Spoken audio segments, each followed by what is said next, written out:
या बातमीचे प्रायोजक आहेत हॉटेल रोहित। विरोधी पक्षनेते विजय वडेट्टीवार यांनी सकल मराठा समाजाच्या बैठकीबद्दल म्हटलंय की मराठा समाजाला फसविण्याचे काम सरकारने केले आहे, हे लपून राहिलेले नाही।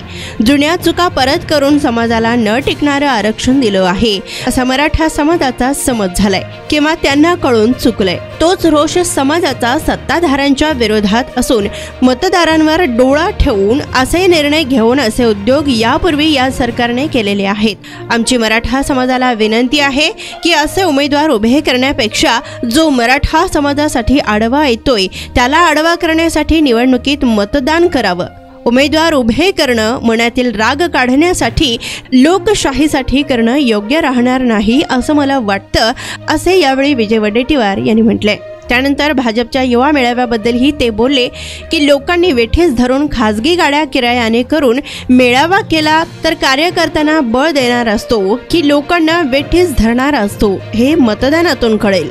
हा पक्षाचा कार्यक्रम आहे, एवढा निवडणुकीचा बळ त्यांच्याकडे आहे की लाख नव्हे 2 लाख आणू शकतील। जेवढ्या गाड्या लावतील तेवढे लोक जास्त येतील, परंतु गाड्या लावून आणि गाडीत बसवून खाण्यापिण्याची सोय करून लोक आलेले ते काही पक्षाबरोबर उभे राहतात असा आमचा अनुभव नाही, असे त्यांनी यावेळी म्हटले। या मराठा समाजाला फसवण्याचं काम सरकारने केलेलं आहे, हे आता लपून राहिलेलं नाही। जे जुन्या चुका परत करून समाजाला न टिकणारं आरक्षणच दिलं आहे असा संपूर्ण मराठा समाजाची समज झाली आहे किंवा मराठा समाजाला कळून चुकला आहे आणि सर्व रोष हा समाजाचा आता सत्ताधाऱ्यांच्या विरुद्ध आहे। मताच्या निवडणुकीवर आणि मतावर डोळा ठेवून असे तकलादू निर्णय आणि घेऊन लोकांना फसवण्याचे अनेक उद्योग यापूर्वीही या सरकारने केलेले आहेत।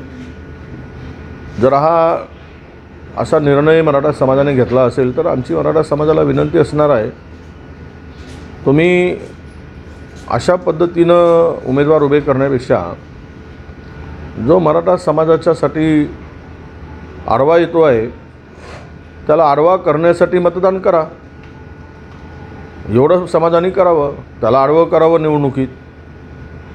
पण अशी उमेदवार उभे करणं हे लोकशाहीला मला वाटतं की किंवा तुमच्या मनातला राग हा काढण्यासाठी त्याचा उपयोग फार काही होणार नाही। आगामी लोकसभा निवडणुकीसाठी भाजपचे 115 उमेदवारांची यादी जाहीर करण्यात आलेली आहे। महाराष्ट्रात मात्र अद्याप महाराष्ट्राचे नाव नाही, त्यामध्ये महाराष्ट्रातली यादी जाहीर यासाठीच होत नाही आहे की शिंदे आणि पवार, अजित पवार यांना आता 2-2 जागा द्यायच्या की 3-3 जागा द्यायच्या की जास्तीत जास्त 4 द्यायच्या यावर अजून फायनल झालेलं नाही। ते 4-4 जागा फायनल होतील त्यावेळेस मला वाटतं की महाराष्ट्राची यादी जाहीर होईल। वंचित बहुजन आघाडीनं आव्हान केलेलं आहे, प्रकाश आंबेडकरांनी ट्विट केलं तशा प्रकारे की महाविकास आघाडीसोबत अजून कुठलीही चर्चा झाली नाही, त्यामुळे कुठल्याही कार्यक्रमाला कार्यकर्त्यांनी पक्षाचा आदेश असल्याशिवाय जाऊ नये। नाही, आता आमची चर्चा झाली, 2 दिवसामध्ये 3ही पक्ष प्रकाश आंबेडकर साहेबांशी बोलतील आणि मला फार तर 6 तारखेपर्यंत 5 किंवा 6 तारखेपर्यंत हा तिढा पूर्णतः महाराष्ट्रात सुटलेला दिसेल असं मला वाटतं। अमित शहा येत आहे विदर्भाच्या दौऱ्यावरती, त्यामुळे भाजपच्या कार्यकर्त्यांना कुठेतरी बळ मिळणार आहे आणि उद्या 4 तारखेला या ठिकाणी राष्ट्रीय अधिवेशन देखील होत आहे, त्यामुळे कार्यकर्त्यांमध्ये उत्साह आहे आणि अधिकच्या जागा निवडून आणण्यासाठी प्रयत्न असल्याचं भाजप गावाचे त्या पक्षाचा नेता येतो त्यावेळेस ते पक्षाचा दावा होणारच। आता देशाचे पंतप्रधान येऊन गेलेत, अर्ध्या खुर्च्या रिकाम्या होत्या, भाषणं सुरू असताना नेत्यांचे महिला उठून जात होत्या घोडक्याच्या घोडक्याने। त्यामुळे आता विश्वासार्हता किती आहे आणि विदर्भीय जनता ही काँग्रेसच्या पाठीमागे सदैव उभी राहणारी आहे, त्यामुळे नेते येतात जातात, त्यामुळे बळ वगैरे काय मिळते, जनतेने बळ दिलं पाहिजेत, कार्यकर्त्याला बळ मिळून उपयोग काय। रिफायनरी विरोधी जे आहेत कोकणातले त्यांनी अशी भूमिका घेतलेली आहे की महाविकास आघाडीने जर आपल्या जाहीरनाम्यामध्ये याचा रिफायनरीचा विरोध दर्शविला नाही तर आम्ही त्या ठिकाणी रत्नागिरीमध्ये आपला उमेदवार देऊ, त्यांना सहकार्य करणार नाही। ते आम्ही वाचलेलं आहे त्यांचं म्हणणं, त्यावर आम्ही महाविकास आघाडीमध्ये चर्चा करू आणि ज्यावेळेस जाहीरनामा होईल त्यावेळेस त्याचा विचार केला जाईल. उद्याच्या मेळाव्याचं 1 लाख कार्यकर्ते युवा मोर्चाचे येणार आहेत. उद्याच्या कार्यक्रमाचं काही इफेक्ट पुढे लागणार असं आहे, लोकांना वेटीस धरून एस टी महामंडळाच्या आणि खाजगी गाड्या किरायाच्या आणून मेळावा केला तर तो कार्यकर्त्यांना बळ देणारा असतो की लोकांना वेटीस धरणारा असतो याचा निर्णय मतदानात होईल. आता 1 लाख आणतात, 50,000 आणतात, किती आणतात, किती युवा येतात, तो पक्षाचा त्यांचा कार्यक्रम आहे.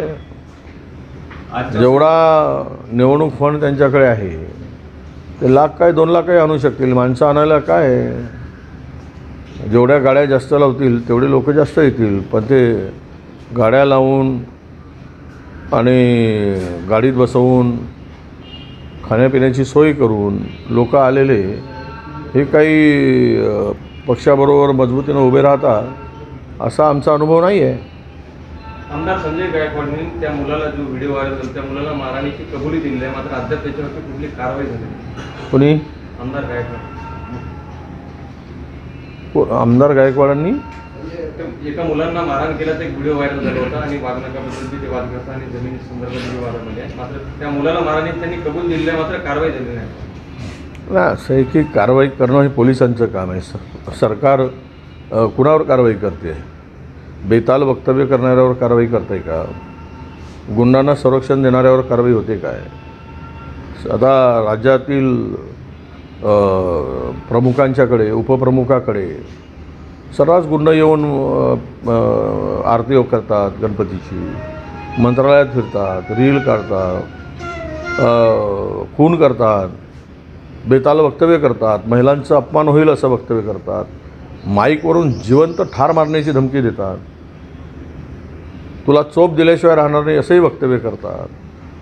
हे सगळं सत्ता आणि सत्तेतून आलेली जे पैसा आणि मस्ती आहे त्याचं ते प्रतीक आहे. आणि त्यामुळं कारवाईची अपेक्षा करणं या सरकारकडून किती अन्याय झाला तरी ते गैरच आहे असं मला वाटतं आता.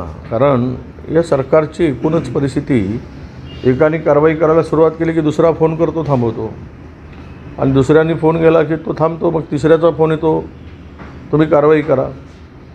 त्यावेळेस हे सगळा यंत्रणा, पोलीस प्रशासन हे फार द्विधा मनस्थितीत असतात की आम्ही कोणाचं ऐकायचं, यांचं ऐकू की त्यांचं ऐकू, कोणाला नाराज करू.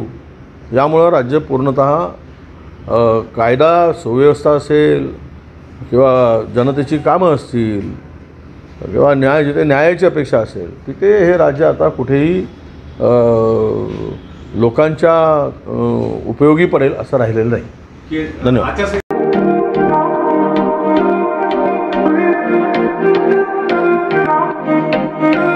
सोलापुरात व्हेज नॉन व्हेज जेवण मिळण्याचं एकमेव ठिकाण हॉटेल रोहित. चवीला टेस्ट हॉटेल रोहितचे जेवण बेस्ट. बर्थडे पार्टी, कार्यक्रम, विविध पार्टींचे ऑर्डर्स ही स्वीकारले जातील. ग्राहकांसाठी खास पार्सलची सोय.